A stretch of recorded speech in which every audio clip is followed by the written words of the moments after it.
I'm going to say some harsh opinions. Hello everyone and welcome back to my channel. My name is Jane and today I'm doing the unpopular opinions tag. So tags are always so fun to do, and I did the anti-TBR tag a while ago and it was really fun to say my not so positive opinions. So I just wanted to do something similar and I think that this tag is perfect. But before we get started, I wanted to say that I'm going to say some unpopular opinions, so please don't hate me. They are my personal opinions. But yes, let's get started. First question. A popular book or series you didn't like? Okay, so for me, it's the Red Queen series by Victoria Aveyard. Now, I read this series, I think, in the end of 2020, and I read the two first books. I didn't read the fourth book because I DNF'd the whole series after the second one, because in my opinion, it was really bad. Now, the series is a YA fantasy dystopia series, which is like my favorite genre of books. So overall, the idea sounds really perfect for me and for the books that I love to read. And the world building was nice. I don't think it was amazing, but I did like the world building. The thing that bothered me the most in this series was the plot and the characters, because I feel like both of those things were really bad. Plot-wise, the series wasn't really interesting, especially the second book. Like, the plot in the second book was so boring and so slow-paced. Almost nothing happened in the second book, and like, the books are pretty long. They are not like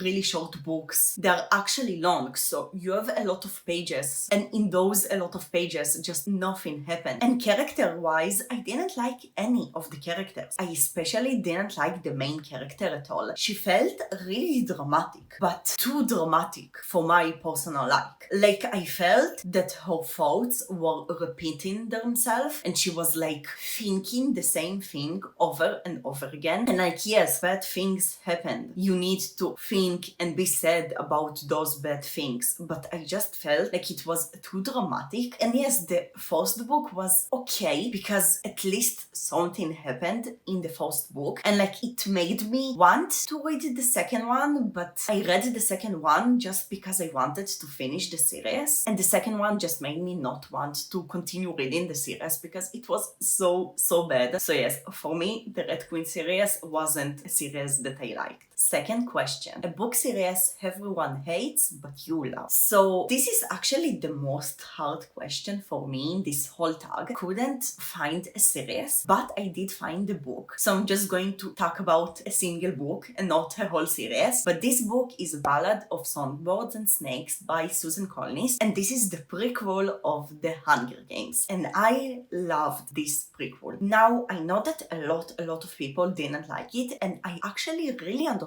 why. Because I don't think the plot is amazing, and like, the characters are okay. Now, the whole prequel is following the President Snow and his story when he was a teenager. Now, for me, this book is the reason that I got out of my 2 years reading slam. I just felt like I'm getting back to the Hunger Games world. I personally didn't expect too much from this book, and maybe this is the reason why I did enjoy it more than I expected, because for me, nothing can really compare to the Hunger Games, and I didn't expect this book to compare or be even near to the Hunger Games. But for me, my whole life, I was like huge Hunger Games fan. I was writing and reading fanfictions on the Hunger Games, and for me to read another story from this world that was actually written by the original author, and a story that wasn't a fanfic that someone wrote, was really amazing. Because for me, I saw so many aspects of the world that I know that I just wasn't aware of, because those aspects were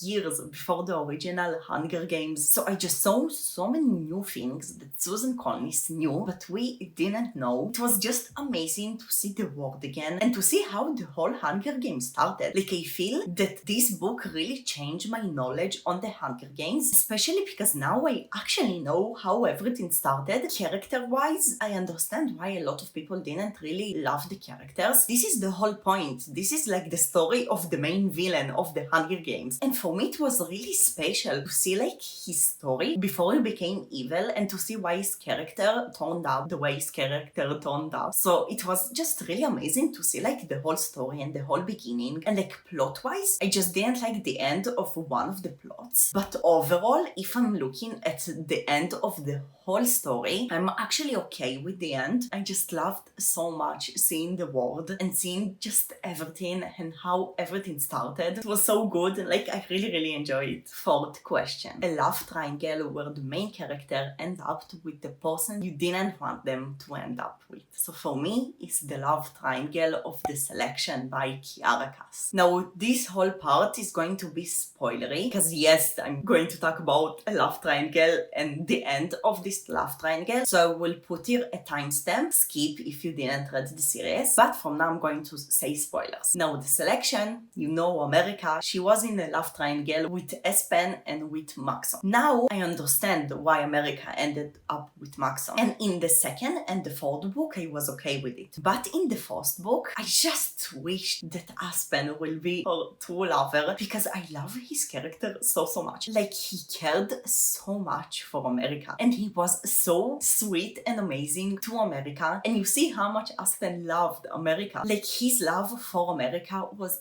crazy. Just Espen was perfect all of this time. And throughout the whole series, also in the fourth and the fifth book, I loved Espen so much. So yes, in the fourth book, I really wanted for America to end up with Espen. I just knew she won't end up with Espen. It was like predictable that America and Maxon will be together in the end. And I'm okay with it. Just in the fourth book, I still hoped she will be with Espen in the end. Fourth question. A popular book genre you rarely reach for. So for me, it's middle grade. I feel like middle grade is a really popular genre. I don't have anything against this genre. I just don't feel like this genre is a genre that I personally enjoy from. Now, I did read a few middle grades books in the past, but not a lot. And I do want to maybe try giving this genre more chances because I do try to read more genres that I usually don't read. I'm sure that I will find something that I will love in this genre. Just usually I don't enjoy it because I feel like it's hard for me to connect to the characters and I feel like the mindset is too young for me. Now, this is a middle grade book, it's logical. But in the last months, I'm actually trying to get more into adult fiction and not YA fiction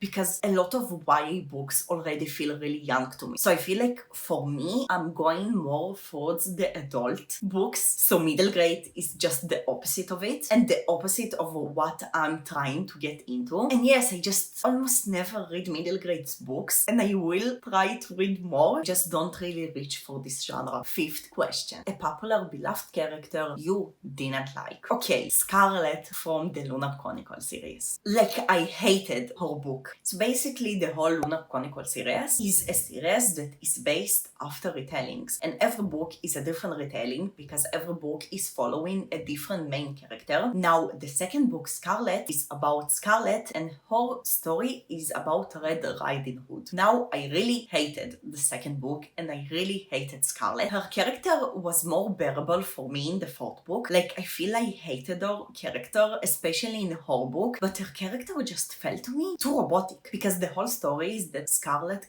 grandmother was kidnapped and Scarlet is going to find her really loved grandmother. But for me, it felt like her whole life, her whole existence was to find her grandmother. Now, I understand that Scarlet really loves her grandmother, but I understand it because I know it, not because I felt it. Like, I didn't feel the connection of Scarlet to her grandmother. She's saying she's missing her and she's loving her, but it didn't feel like it. It just felt to me like she's in a mission to rescue someone. But yes, I just didn't feel it. Now, there is also Wolf, her love interest, and I don't have anything against Wolf, but honestly, I didn't feel the chemistry between them. And I feel like it was too instant love, and it was not really genuine, in my opinion. Like the other couples in the series, I felt their chemistry, and I felt their emotions, but with Scarlet, again, it felt a little bit robotic to me. Couldn't connect to her character, I couldn't connect to her story, and like I said in the fourth book, she was a little bit more bearable to me. I do think that where I'm not reading her point of view, she's okay. I just don't really love seeing too much of her. So yes, my personal opinion, I didn't like Scarlet at all. Sixth question. question. A popular author you can't seem to get to. So for me, it's Cassandra Clare. I already talked about her in my anti-TBR tag, and I will admit that I didn't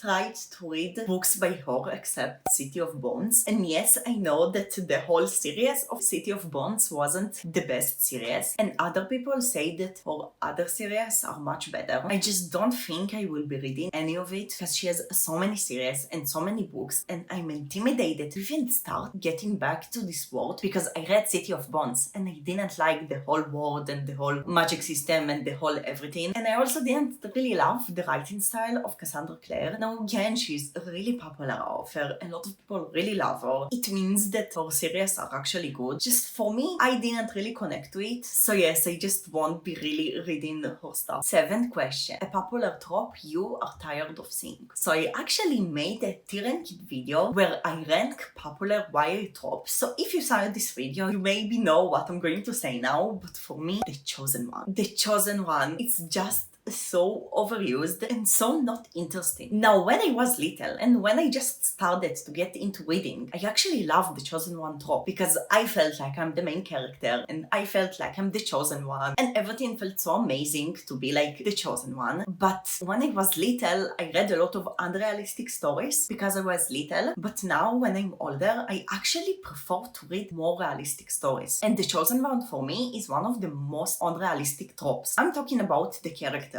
and the plot, and if everything feels genuine or not. How the character acts is important for me to feel if the story is realistic or not. And The Chosen One is the perfect character to explain unrealistic. With The Chosen One, there isn't any type of struggles. You're the chosen one. You are the best. In fantasy stories, the character, the chosen one, sometimes goes to work on her or his powers, and especially they are better than the other characters who are working on their powers their whole life. Like, you understand how this isn't really realistic, and like, I understand that sometimes you need this trope, but for me, when I see this trope, I just tell myself, oh no, I don't want to read it anymore. Just feels so not real and so forced. Question 8. Popular series you have no interest in reading. Okay, so for me, it's again any Cassandra Clare series. Now, I know that I'm repeating myself. I'm just thinking about series, and I don't have a series that I know that I don't want to read no matter what, except the whole Cassandra Clare series, because I feel this is like a huge commitment that I don't want to make. So yes, for me, again, this is Cassandra Clare series. Question 9. The saying goes, the book is always better than the movie. But what movie or TV show adaptation you prefer more than the book? Okay, so for me it's Twilight. I actually read the whole Twilight series when I was like really young, and I did enjoy the books when I was young. Like, now I know that 100% I won't enjoy the books, but they were okay when I was young. But the whole overall plot and story just isn't really for me. I also don't think the movies are really good, but for me they were more enjoyable than the books. Now, I don't have anything against the books. Like, I know it was a really popular series, and like for me the Hunger Games was my whole childhood, and for other people it was Twilight, but I just enjoyed more the movies because they felt to me more quick and fun. And yes, the movies were good, like I enjoyed them, and I enjoyed less the books. So yes, again, please don't hate me. Those are my opinions, and every book that I talked about in this video are books that I didn't enjoy, but other people's enjoyed, so that's okay. So yes, it was just really fun. I love doing tags, and especially I love telling my opinion on books, which is the whole purpose of this booktube channel. I'm uploading 2 times a week on Sundays and Wednesdays, but until the next video, you can check more videos by me. Thank you so much for watching, and I will see you in the next video. Bye everyone!